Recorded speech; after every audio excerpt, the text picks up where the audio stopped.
భక్తులు అన్న సమారాధనకి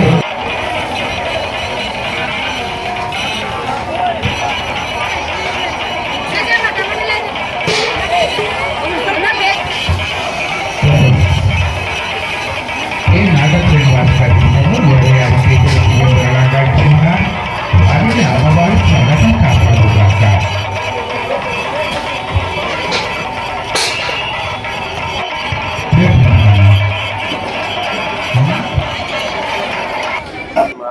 హాయ్ నమస్తే, వెల్కమ్ టు సిగ్మా9. నేను మీ బ్రహ్మేంద్ర. మన ప్రస్తుతం పశ్చిమ గోదావరి జిల్లా భీమవరంలోని అమ్మలకన్నా అమ్మ భీమవరం ఇలవేలుపు శ్రీ మావళ అమ్మవారి 62వ వార్షికోత్సవ మహాజాతర అత్యంత అద్భుతంగా జరుగుతుంది.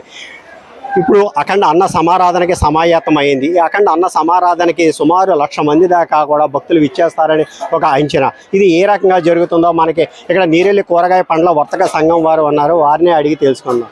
సార్, 62 సంవత్సరాలు అమ్మవారి జాతర జరపడం అంటే మామూలు విషయం కాదు. ఇప్పుడు రేపు అఖండ అన్న సమారాధన కూడా జరుగుతుంది. ఏ రకంగా మీరు భక్తులకు వాళ్ళకి సౌకర్యాలు కలజేస్తారు? అమ్మవారికి 62 సంవత్సరాల చేస్తున్నాం. 70,000-80,000 మందికి ఏర్పాట్లు చేసాం. అమ్మవారికి అందరూ అందుబాటులో ఉండి తీర్థప్రసాదాలు సేకరించవలసింది కోరుతున్నాం. రేపు మెనూ కూడా విందు భోజనం మాదిరిగా ఉంటుందని కూడా ఒక అంచనా. కానీ ఎప్పుడు కూడా మీరు టేబుల్ మీల్స్ అవి వేస్తారని అంటారు, కానీ రేపు మటుకు బఫే అనేది తెలుస్తుంది. ఇది ఎంతవరకు ఏంటి జనం ఎక్కువైపోయి వల్లనే బర్ఫీ పెడుతున్నామండి. ఏంటి అందరూ కూడా జనం ఆలోచన కోసం బర్ఫీ జనం ఎక్కువ ఉండడం వల్ల బర్ఫీ పెడుతున్నాం. ఏంటి స్వీట్లు, ఏంటి చక్కెర పొంగలు, స్వీట్లు అన్ని రకాలు పడతాయి. ఏంటి అందుచేత అందరూ వచ్చి తీర్థ ప్రకారం అమ్మవారి ప్రసాదం సేకరించవలసింది కోరుతున్నాం.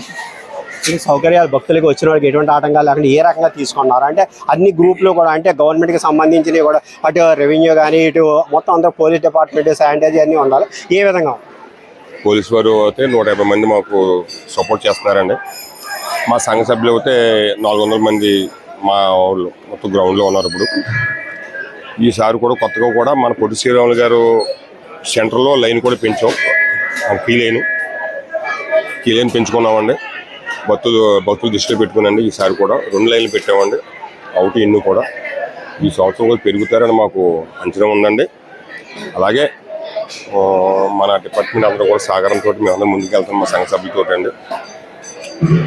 ఈసారి జనం పెరుగుతారని మాత్రం మాకు ఎస్టిమేషన్ ఉందండి. ఎందుకంటే జనం కొద్దిగా ఎక్కువ వచ్చే అవకాశం ఉందని చెప్పి మేము దాన్ని ఎస్టిమేషన్ కొద్దిగా ఎక్స్ట్రా కూడా పెంచుకున్నాం. ఇంచుమించి 80,000 మందికి వస్తుందని మేము లెక్కేస్తాం. అందరూ కూడా వచ్చి తీర్థ ప్రసాదాలు సేకరించాలని కోరుతున్నాం. శ్రీ మావళమ్మ తల్లి. మీరు చెప్పండి, 62వ వార్షికోత్సవం ఇప్పుడు దాకా కూడా అత్యంత అద్భుతంగా కూడా జరిగింది. ఇప్పుడు అక్కడ అన్న సమారాధన ఏ విధంగా ఉంది? శ్రీ నూరెల్లి కూరగాయల పండ్ల వర్తక సంఘం శ్రీ 62వ వార్షిక మావళమ్మ ఉత్సవాల సందర్భంగా రేపు జరగబోయే 1,00,000 మందికి అఖండ అన్న సమారాధన.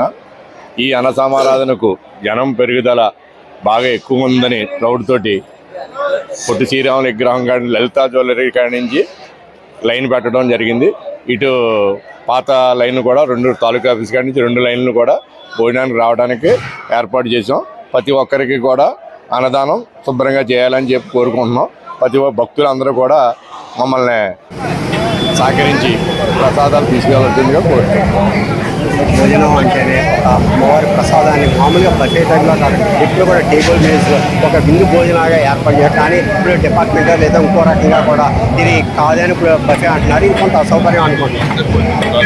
అది ఎలా అంటే ఈ క్రౌడ్ పెరిగిపోవడం వల్ల ఈ బఫే అనేది పెట్టడం జరుగుతుంది. ఇదివరకు ఏంటంటే సిట్టింగ్ వల్ల లేట్ అవ్వడం, ఆ లేట్ అవడం వల్ల ఈ జనం అలా అక్కడ ఉండిపోవడం అది జరిగిందనమాట. దానివల్ల ఏంటంటే ఇక్కడ ఎప్పుడైతే మనం ఈ బఫే అని పెట్టుకున్నామో ఇది బాగా జరుగుతుందని మా యొక్క అభిప్రాయం అండి.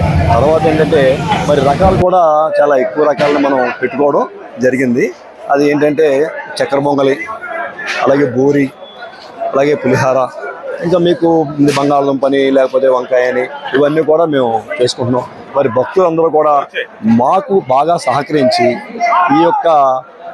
ఈ అరసంతర్పణని ఇప్పుడు ఎలాగైతే ఈ 62వ వార్షికోత్సవం జయప్రదం జరిగిందో ఇది కూడా అలా జయప్రదం జరగాలని చెప్పేసి మరి మాకు అందరూ సహకరించాలని చెప్పి మా యొక్క ప్రజలకి మా విన్నపం అండి.